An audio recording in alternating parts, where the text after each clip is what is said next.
courier guard was servicing the ATM machine here at the Chase Bank. As they were servicing that ATM machine, two suspects ambushed that courier and opened fire on that courier. Fortunately, there was a police officer from the University of Houston who was working an extra job at the bank that heard and saw what happened and engaged those two suspects. She was able to fire her gun. They also exchanged gunfire with her. One of the Brinks courier guards was shot.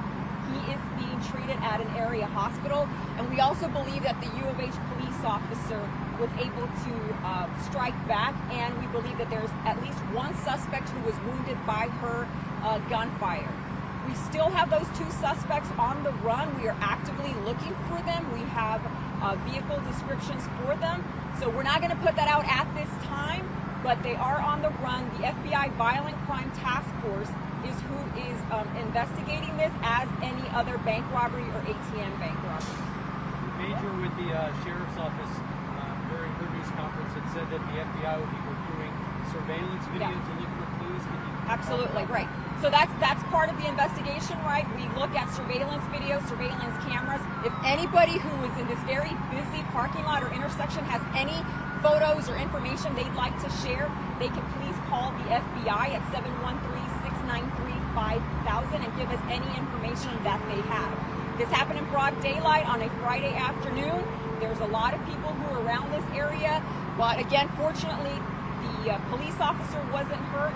We are pulling for that courier, and we do believe that at least one suspect was wounded during that exchange, and we're still actively looking for both of them.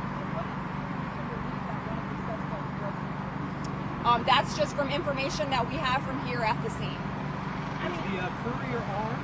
Do you have a service weapon as well?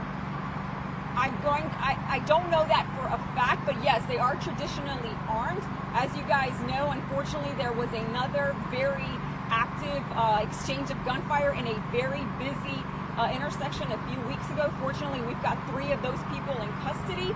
So this is a very dangerous job that these individuals have. And so again, we ask the public with any information about this or any of the other scenes that we unfortunately work on a regular basis to call the FBI with information. Do you have any idea how much money they got away with? We don't know yet, but we will never disclose the amount of money that the thieves get away with. I know that FBI normally investigates bank robberies and all of these sorts of things.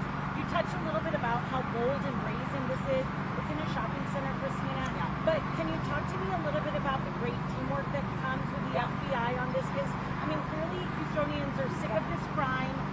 You all probably are too.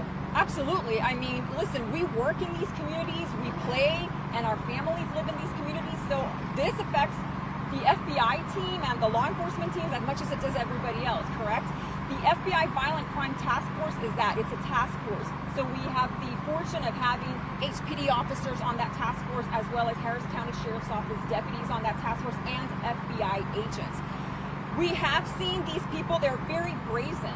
And as we spent a lot of the 2 years at home, a lot of people weren't banking at the banks. They were coming to ATMs, and so they know, right, that that's a crime of opportunity. So we just want people to always be aware of their surroundings.